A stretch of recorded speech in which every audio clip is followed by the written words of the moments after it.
샬롬 3월 5일 화요일입니다. 오늘도 하나님의 큰 은혜와 능력이 여러분의 삶 가운데 함께 하시길 소망합니다. 이 시간 시편 말씀을 읽고 묵상하며 하나님 앞에서 침묵으로 기도드리겠습니다. 시편 50편 1절에서 6절. 전능하신 이 여호와 하나님께서 말씀하사 해 돋는 데서부터 지는 데까지 세상을 부르셨도다. 온전히 아름다운 시온에서 하나님이 빛을 비추셨도다. 우리 하나님이 오사 잠잠하지 아니하시니 그 앞에는 삼키는 불이 있고 그 사방에는 광풍이 불리로다. 하나님이 자기의 백성을 판결하시려고 위 하늘과 아래 땅에 선포하여 이르시되 나의 성도들을 내 앞에 모으라. 그들은 제사로 나와 언약한 이들이니라 하시도다. 하늘이 그의 공의를 선포하리니 하나님 그는 심판장이심이로다.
오늘 말씀과 함께 감상하실 작품은 피에트로 페루지노의 교회의 열쇠를 받는 성 베드로입니다. 피에트로 페루지노는 이탈리아의 화가로 잘 알려져 있지 않은 화가입니다. 하지만 그는 유럽 예술사에서 빼놓을 수 없는 매우 중요한 인물이며 15세기 움브리아 화파의 창시자였습니다. 특히 그는 근대 유럽 회화에 큰 혁신을 가져온 피에로 델라 플라체스카에서 원근법과 공간감을 배웠습니다. 1481년 보티첼리 또 기를란다요 등과 함께 로마의 시스티나 성당의 벽화를 제작한 한 사람으로 르네상스의 전성기를 이끌어간 화가 중에 하나였습니다. 그의 대표작으로는 교회의 열쇠를 받는 성 베드로입니다. 이 작품을 본 로마의 은행가 아고스티노 키지는 그를 이탈리아 최고의 화가라는 칭송을 하였습니다. 흥미롭게 이 무렵 라파엘로는 페루지노의 제자이기도 했습니다. 오늘 이 작품은 바티칸 시스티나 예배당 벽에 그려진 것입니다. 저 멀리 보이는 이탈리아 르네상스 양식으로 된 황금 지붕으로 그려진 예루살렘 성전과 앞쪽에 보이는 인물 중심의 정경, 또 그 사이에 광장의 수평 정렬로 전형적인 3층으로 구분된 프레스코화의 원근법 구성을 보여주고 있습니다. 그는 고전주의 새로운 형식을 보여주며 선명하고 우아한 색감과 균형 잡힌 공간적인 미를 보여줍니다.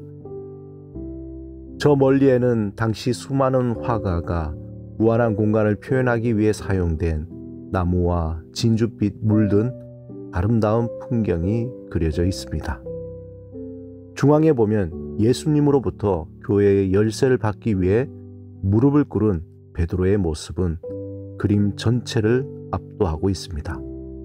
머리에 후광으로 표현한 예수님과 베드로 주위의 다른 사도들은 당대의 인물들과 함께 모여 있습니다. 오른쪽 끝에서 5번째 검은색 옷을 입은 인물이 화가 베드로 페루지오입니다. 그는 당시 유행으로 화가 자신을 그림에 그려 넣었습니다. 또 왼쪽 3번째 가룟 유다는 유독 검은 빛의 사나운 얼굴로 예수님을 바라보고 있습니다. 중앙광장을 좌우로 예수님의 생애 2가지 이야기가 표현되어 있는데, 왼쪽은 로마 황제의 세금에 답변하는 그리스도이며 오른쪽은 예수님이 체포되기 전 사람들로부터 돌 팔매질을 당하는 모습입니다. 또한 성전 양쪽으로 로마의 콘스탄티누스의 개선문 모양의 문이 그려져 있습니다. 그런데 2 개선문 아치 위에 교황에게 바치는 일종의 찬양 문구가 적혀져 있습니다.